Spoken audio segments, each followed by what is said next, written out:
Sur l'évolution des attentes des Français sur l'accompagnement du grand âge, il y a des évolutions, il y a des invariants. Un invariant majeur, c'est qu'on souhaite toujours un maintien à domicile, mais en cas de perte d'autonomie, il y a une prise de conscience qu'il faut un hébergement collectif, y compris un EHPAD. On a une amélioration de l'image des EHPAD privés, publics, avec d'ailleurs une indifférenciation entre le privé et le public, c'est assez intéressant à noter. Et puis également, on a toujours le choix d'une prise en charge mixte, c'est-à-dire qu'il n'y a pas une bataille d'Hernani, une opposition publique-privée. La question du grand âge doit être prise en compte et en charge par le secteur public et par le secteur privé. Et là, ça s'est considérablement renforcé.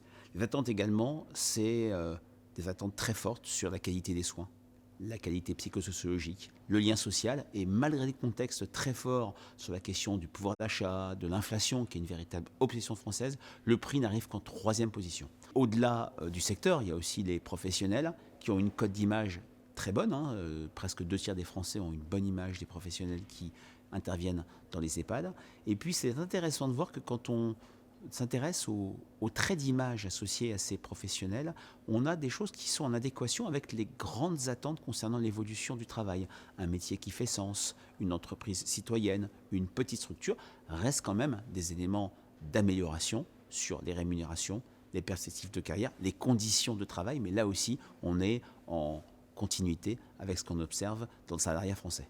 La solution, c'est toujours plus de moyens, plus de matériel, et puis aussi un suivi, un accompagnement. On a posé une question en fin de questionnaire sur différentes pistes pour améliorer l'accompagnement. Elles sont toutes soutenues à un niveau très élevé, notamment l'évaluation des professionnels et également la recension, le recensement très simple des incidents, des événements pour améliorer cette prise en charge pour le secteur du grand âge, qui est une question qui intéresse les Français, qui les inquiète extrêmement fortement. Quand on regarde la hiérarchie des préoccupations des Français, n'oublions pas que la santé arrive en tête depuis maintenant 4 ans, et dans la santé, il y a les déserts médicaux, il y a la question de l'hôpital, il y a aussi la question de l'autonomie et du grand âge.